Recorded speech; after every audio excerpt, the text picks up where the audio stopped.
हिमालय की गगनचुंबी बर्फीली चोटियों के बीच मंदाकिनी नदी के पावन तट पर स्थित केदारनाथ मंदिर सनातन धर्म की आस्था का सबसे बड़ा और अटूट केंद्र है।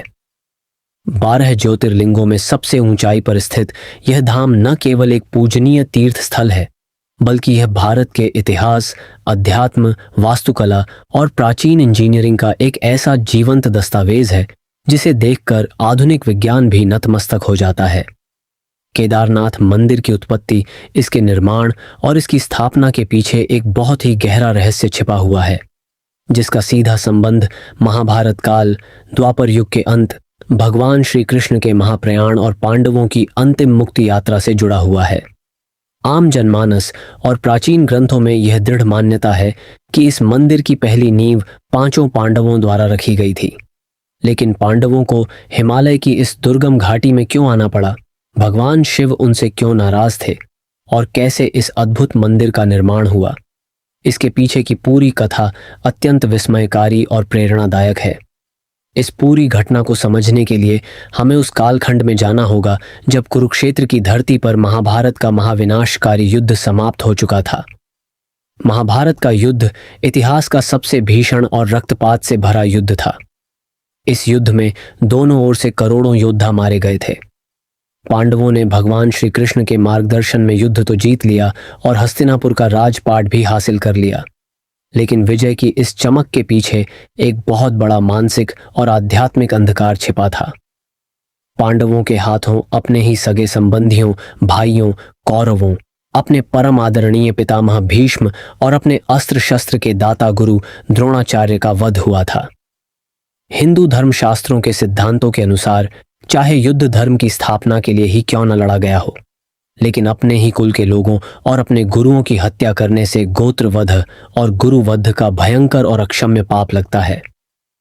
पांडव, 5 भाई और माता द्रौपदी इस आत्मग्लानि और पाप के बोझ से 24 घंटे तड़प रहे थे। उन्हें हस्तिनापुर के वैभवशाली राजमहल में भी शांति नहीं मिल रही थी। वे दिन रात इसी चिंता में रहते थे कि इस भयंकर पाप से मुक्ति कैसे मिलेगी और उनके मोक्ष का मार्ग कैसे खुलेगा। इसी बीच एक और बड़ी युगांतकारी घटना घटी।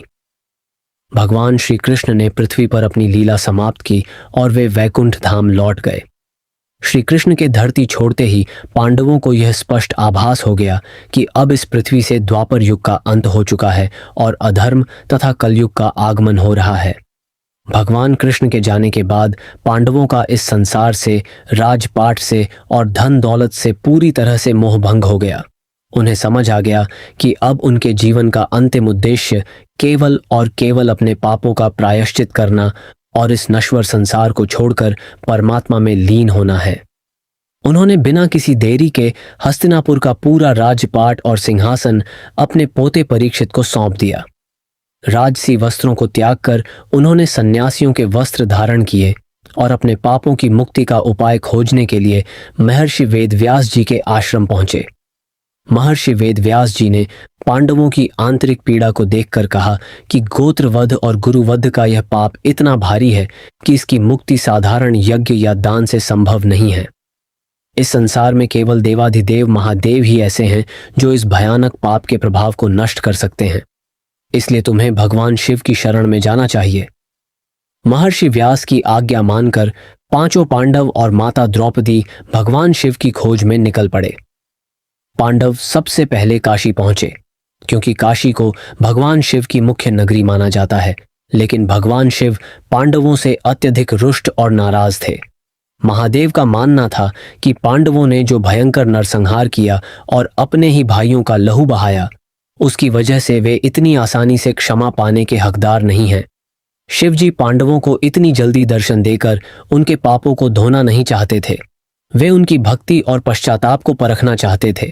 इसलिए जैसे ही पांडव काशी पहुंचे, भगवान शिव वहां से अंतर्ध्यान हो गए और हिमालय की गुप्त और दुर्गम पहाड़ियों की ओर चले गए। जब पांडवों को काशी में शिवजी के न होने का पता चला तो वे निराश नहीं हुए और उन्होंने हिमालय की कठिन यात्रा शुरू कर दी।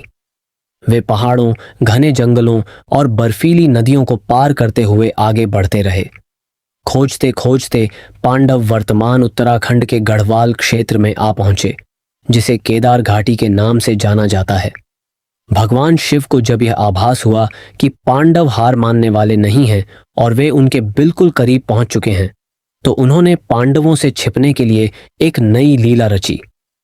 केदार घाटी के मैदान में उस समय बहुत से पशु चर रहे थे। भगवान शिव ने तुरंत एक अत्यंत विशाल और अलौकिक बैल महिष का रूप धारण कर लिया और उन पशुओं के झुंड के बीच जाकर छिप गए। जब पांडव उस घाटी में पहुंचे तो महाबली भीम को कुछ अजीब और अलौकिक होने का एहसास हुआ।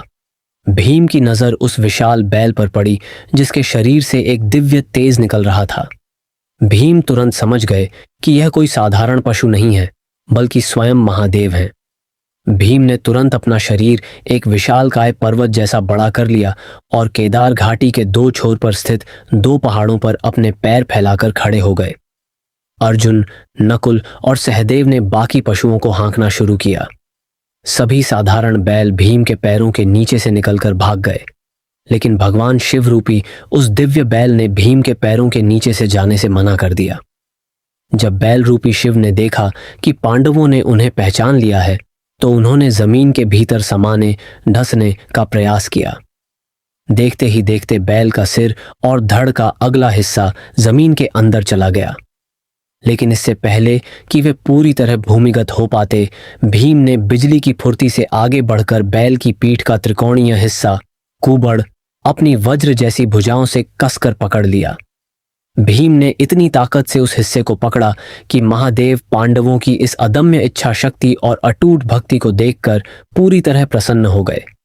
भगवान शिव तुरंत अपने वास्तविक रूप में प्रकट हुए और उन्होंने पांडवों को साक्षात दर्शन देकर उन्हें गोत्रवध के सभी पापों से मुक्त कर दिया। भगवान शिव ने कहा कि आज से इस केदार भूमि पर मेरा यह बैल रूपी पृष्ठभाग हमेशा के लिए स्थापित रहेगा और ज्योतिर्लिंग के रूप में पूजा जाएगा। जो भी भक्त यहाँ आकर इस त्रिकोणीय शिला के दर्शन करेगा, उसके सभी पाप नष्ट हो जाएंगे और उसे मोक्ष की प्राप्ति होगी। जिस स्थान पर भीम ने बैल की पीठ को पकड़ा था, वही स्थान मुख्य केदारनाथ धाम कहलाया। आज भी केदारनाथ मंदिर के गर्भगृह में उसी प्राकृतिक त्रिकोणीय विशाल चट्टान की पूजा भगवान शिव के कुबड़ के रूप में की जाती है। बैल के शरीर के अन्य 4 हिस्से हिमालय के अलग अलग क्षेत्रों में प्रकट हुए थे। बैल की भुजाएं तुंगनाथ में, मुख रुद्रनाथ में, नाभि मदमहेश्वर में और जटाएं कल्पेश्वर में प्रकट हुईं। इन 5 स्थानों को मिलाकर पंच केदार कहा जाता है। शिव जी के दर्शन पाकर पापों से मुक्त होने के बाद पांडवों ने महादेव के प्रति अपनी कृतज्ञता प्रकट करने के लिए इसी स्थान पर सबसे पहले एक सुंदर मंदिर का निर्माण किया। उन्होंने उस त्रिकोणीय शिला के चारों तरफ पत्थरों की दीवारें खड़ी कीं।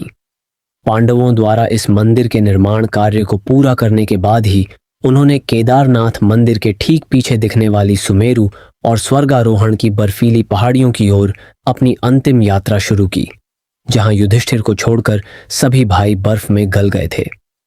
समय के चक्र के साथ द्वापर युग समाप्त हो गया और भयंकर हिमयुग आने के कारण पांडवों द्वारा बनाया गया वह प्राचीन मंदिर धीरे धीरे समय के गर्त में खो गया।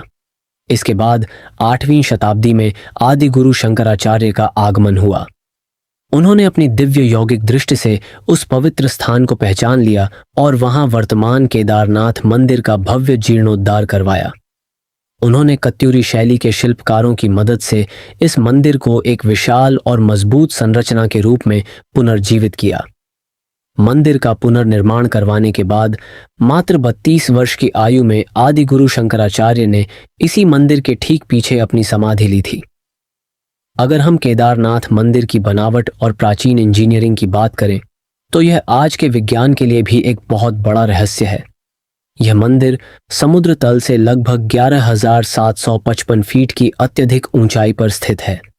इस मंदिर को बनाने में जिन बहुत भारी और चौकोर पत्थरों का उपयोग किया गया है, उन्हें आपस में जोड़ने के लिए किसी भी तरह के सीमेंट या गाड़े का इस्तेमाल नहीं किया गया है। इस मंदिर का निर्माण इंटरलॉकिंग पद्धति से किया गया है, जिसमें पत्थरों को एक दूसरे के भीतर इस तरह फंसाया जाता है कि वे एक अटूट दीवार बन जाते हैं।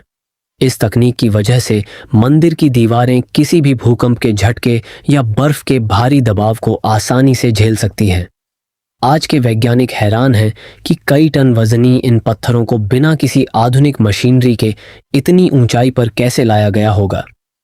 देहरादून के Wadia institute of Himalayan geology के भूवैज्ञानिकों के शोध के अनुसार यह पूरा मंदिर 13वीं शताब्दी से लेकर 17वीं शताब्दी तक लगभग 400 सालों तक पूरी तरह से एक विशाल ग्लेशियर के नीचे दबा रहा था।